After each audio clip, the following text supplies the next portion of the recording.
Hi, this is Anthony Parent of IRSMedic. Since 2009, my law firm, Parent Parent, has been helping people avoid or lower the FBAR penalties the IRS wants to assess. Since then, there have been several significant court cases. Here are some of the most important FBAR penalty cases with key takeaways for taxpayers and tax professionals alike. Number one, U.S. versus Park. In this case, the taxpayer was penalized for a willful failure to file FBARs for several years. The court ruled that the taxpayer's conduct was willful and upheld the penalty assessed by the IRS. The interesting thing, the taxpayer was deceased for 2 years before the IRS assessed these penalties. Now, the purpose of penalties is to discourage unlawful behavior.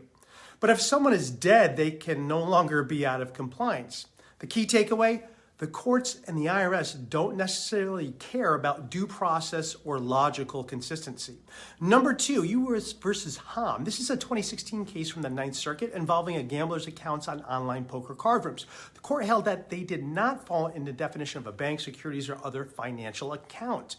Now, the IRS wants the broadest interpretation of bank account imaginable. Now, courts often agree with the IRS, but they did not do so in this case. The key takeaway, when wondering if an account is something you should report on an FBAR, report it. The gray area will normally favor the IRS, even if it didn't in this case.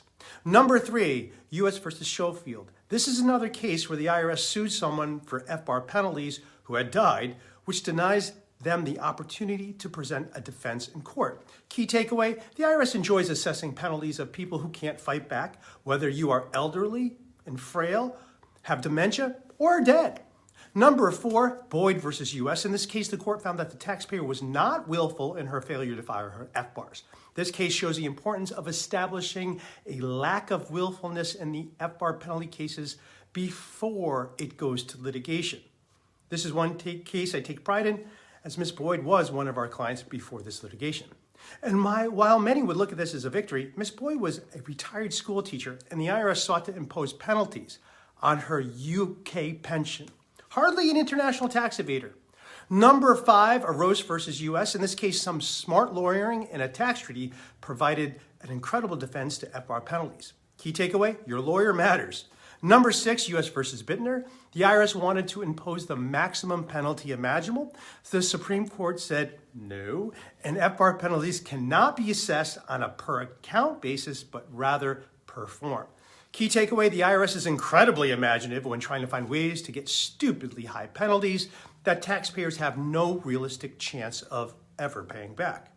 Number seven, U.S. versus Garrity. The court ruled that the taxpayer's failure to file FBARs was willful and upheld the penalty assessment. The court ruled that the taxpayer did not meet his burden in proving that he was not willful. The key takeaway is this. The courts don't require the IRS to prove their case.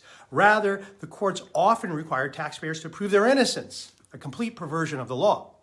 Now, so what should you do if you're looking for help with your FBAR penalties or you're representing a taxpayer with FBAR penalties? Number one, understand the courts have demonstrated a clear hostility to people with foreign bank accounts. And believe it or not, here's the argument. The FBAR statute, 31 U.S.C. 5314, actually has a requirement to report foreign agents. The Bank Secrecy Act specifically defines a foreign agent as not a foreign bank. Thus, the entire FBAR form appears to be without any statutory authority. Yet there is a smoking gun on this lack of authority.